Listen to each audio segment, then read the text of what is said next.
Hey, John Crestani here, digital marketer and tech entrepreneur. And in this lesson, I'm going to be going over the difference between features and benefits. So I'll be using the iPod as a classic example, and I'll also be going through a couple different examples to really illustrate to you the differences between features and benefits so you can figure out which is going to be better for your marketing and how specifically to use them. Let's get it.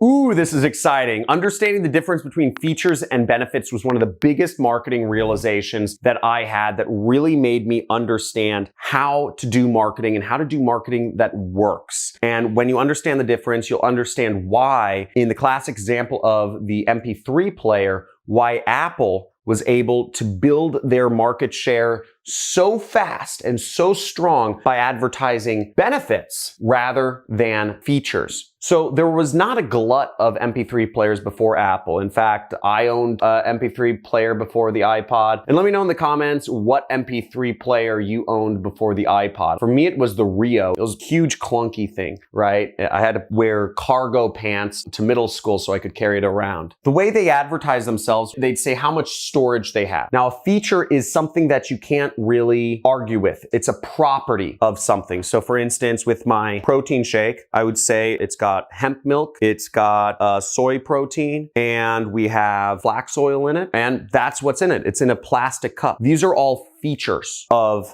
this thing I'm drinking. Whereas Apple didn't talk about features. They didn't talk about it as rounded edges or a plexiglass screen. They talked about the benefit. They said 1,000 songs in your pocket. Bring your music anywhere you go. Now, a benefit for this would be, easily shake and mix your protein keto shakes. Easily blend your shakes on the go. It's not like an actual property. The warehouse isn't going to say, this easily blends shakes. The warehouse that sells this, the company, is just going to say it's a plastic bottle with a logo.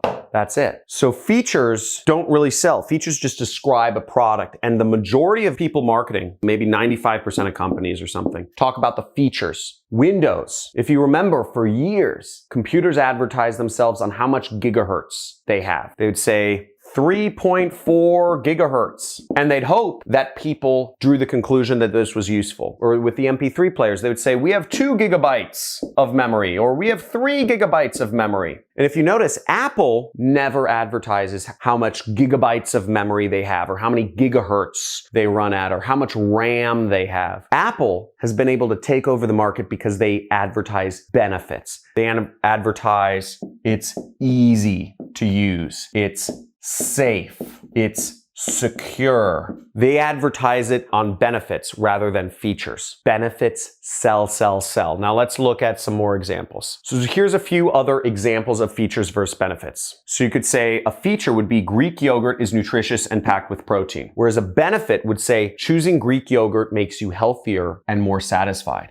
Different, right? The thought is, the old school marketing thought was that if you say it has a lot of protein in it, people would jump to the conclusion for themselves. They'd say, oh, more protein, that means it's healthy. Whereas benefits spell it out for the customer. They make it easier for the customer to understand what they're getting. Benefits say you're getting healthier. You feel more satisfied. A feature is saying these tissues have multiple cushioning layers and are velvet to the touch is actually a benefit. So I don't know why this example is in here. Let's skip over this example because this is a bad one. Here's a good example. This medicine has 500 milligrams of acetaminophen. Now, the benefit-oriented version of this is 1 dose of this medicine will relieve your headache for an entire day. That's a benefit. Another example, this phone case is made of carbon fiber and plastic. Feature. Benefit is saying this phone case will never break, or this phone case can survive any fall. That's a benefit. Would you rather buy a phone case that has plastic and carbon fibers in it, or would you rather buy a phone case that can survive any fall? Benefits sell. So that's more examples. And last but not least,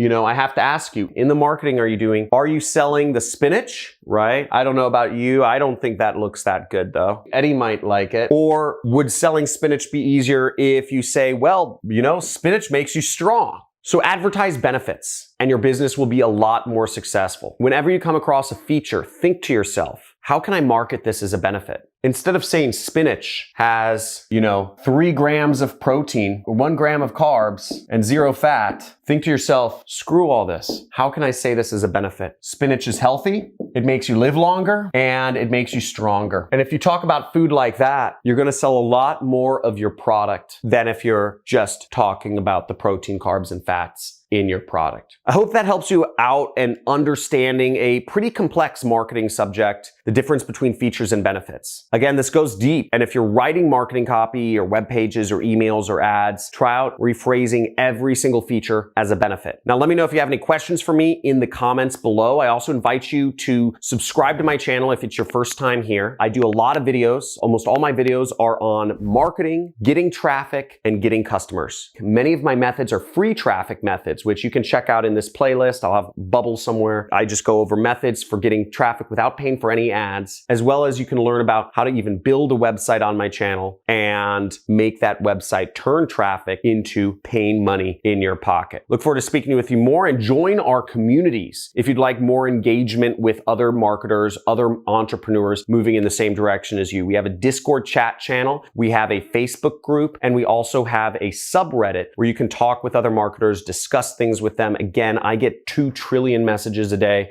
so I can't really respond to everybody. Some people get angry when I don't respond to them. I'm like, dude, I get like 1 million messages. So use the chat channels, use the forums, etc. Looking forward to seeing you soon. Have a good day.